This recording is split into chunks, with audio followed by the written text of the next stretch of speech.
Pero take note, tignan mo yung 4. Ito yung 4. Yan yung pangalawang stage ng turbine. So that's also an isentropic process. So 3 to 4 isentropic. So meaning, similarly, kung paano natin kinuha yung 2, ganun din gagawin sa 4. Sabihin, mode 3 to ulit tayo. Ano namang enthalpy yung kukunin, sir? So, enthalpy, so from 3, papuntang 4, ang kukunin naman natin yung 0.4, yung kasunod niya. Diba? So, dun sa problem, given ka na rin ng F, tsaka ng G, diba? Tapos yung SF natin is also given din. SF, SG, HF. So, HG hindi given, but I'm going to give na lang din sa table natin yung properties natin na yun. So, meron kang SF, ito yun. Meron kang SG, ito yun. Meron kang HF, kasi ito yung HG na binigay na natin. So, yun yung ating F and G. So, dahil hinahanap mo yung S4, then what you need is kunin lang yung ating H4 using S4. And that is S4 Y hat. Okay, so pakita natin sa calculator uli yan. Then we will solve na yung ating H6, diba? So yung mode 3 to uli natin. Then we will input yung values. So this is 0.5926. Then equals another one. This is 8.2287. Then sa kabila naman, enthalpy. That is 173.88. Then meron tayong 2567.2 for our HG. So, press mo lang yung CA. Kailangan mo ng H4, so S4. Ano ba yung S4 natin?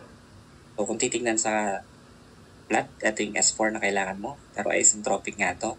So, kailangan mo ng S3 kasi equal sa S4, di ba? So, ang S4 is yung S3 na 7.771. Okay, so lagay mo lang yan sa calculator. 7.7571.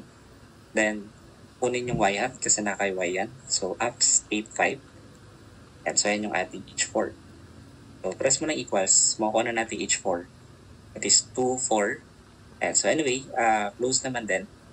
2427.83. Okay, so, anyway, yan na yung gamitin natin. I-store na lang natin yan sa D. So, meron na tayong I think 5. Diba? So, para makasigurado, check mo na lang. Kung meron ka sa A, ito yung sa B, yung nakuha natin kanina. Ito yung sa C. Then, ito yung sa D. Then, check natin yung sa E. Mukhang, na-store naman natin. Okay, so kulang na lang tayo ng isa. Diba? So, kunin naman natin yung pinakauling enthalpy na kailangan. Okay, so let us proceed sa ating next slide for that enthalpy. So, we have here our TS diagram again. And ang kailangan mo yung 0.6.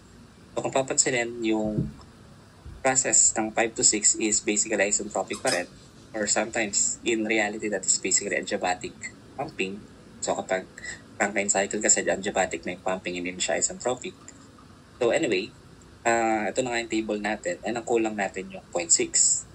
So, we know that in solving 0.6, you need to have a table, diba, na gagamitin from compressed liquid or gagamit tayo ng work ng pump. So, yung dalawang work ng pump gagamitin natin, which is yung approximate at yung exact.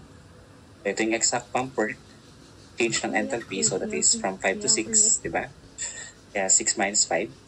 Then, yung approximate pump work, which is PF5, so specific volume ng lalim, times yung change of pressure, which is P6 minus P5. So, we have yung 8 enthalpy 5 kasi nasolve na natin yan. Specific volume ng 5, ito yung nasa problem. Pressure 6 is given.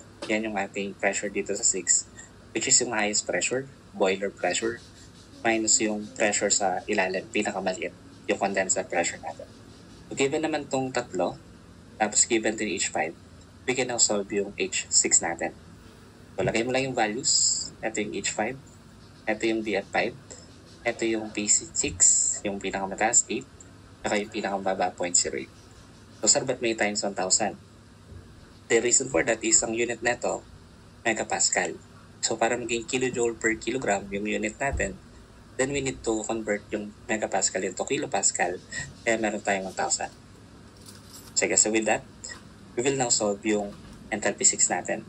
So, balik tayo ng mode 1 para ma-shift solve natin yung process. So, meron kang X minus, this is 173.88. Then, equate mo lang yan dun sa ating 0.001084. So, multiply mo sa change in pressure, which is 8 minus 0.008. So, times mo lang ng 1,000 to convert into kilopascal nga, or kilojoule per kilogram yung lalabas na unit. So, pag sinip-solve natin, makukuha natin yung value ng enthalpy 6, which is equivalent sa 181.94 kilojoule per kilogram. So, nasolve na natin yung ating enthalpy. Tapos na ba yung pinapahanap sa? Hindi pa. Pinapahanap sa problem, mass flow rate. So, how are we going to determine yung ating mass flow rate? So, pag sinabing mass flow rate, naroon siyang unit na naka-oras, naka-divide ng time. From the problem, titignan mo yung given na merong unit ng time. So, pansinin mo, pressure, temperature, wala. Pressure, wala rin. So, wala din to, wala din to. Pero yung power, meron. Naka-megawatt siya. So, di ba, kapag megawatts, that is basically megajoule per second, di ba? So, ang megajoule per second, that is basically megawatt.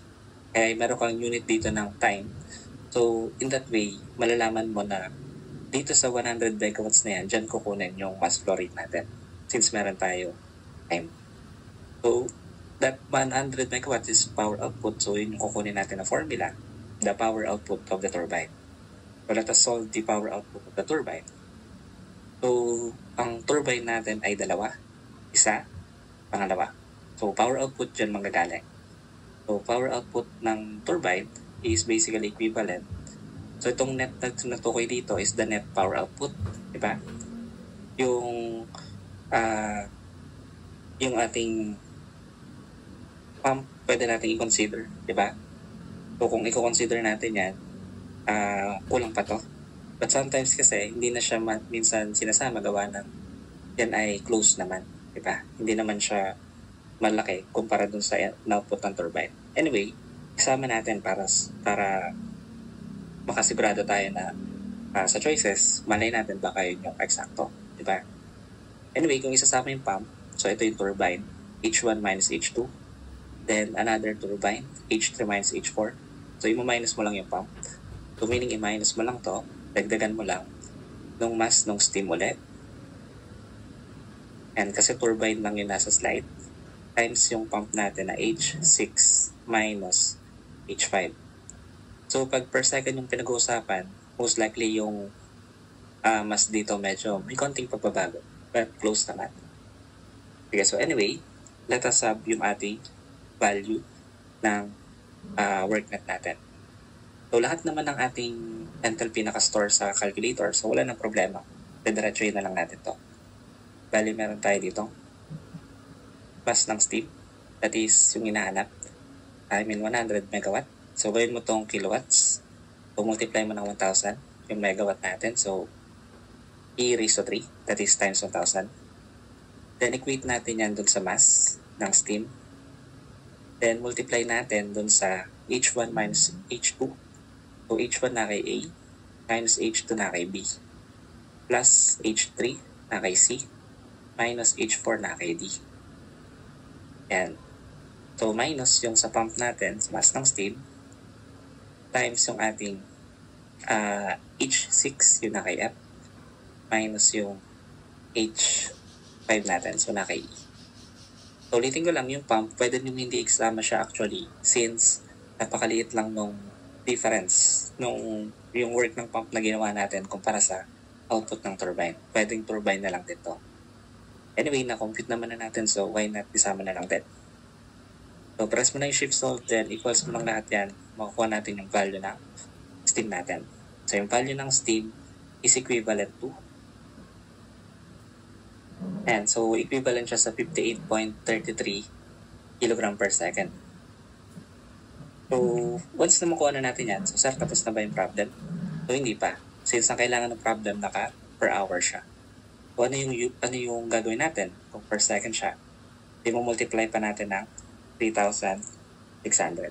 So, multiply mo lang ng 3,600 we will get this particular answer ng mass natin. So that is 210,000 kg per hour. Therefore, yung ating mass ay 210,000 kg per hour. Okay, so anyway, yan yung ating answer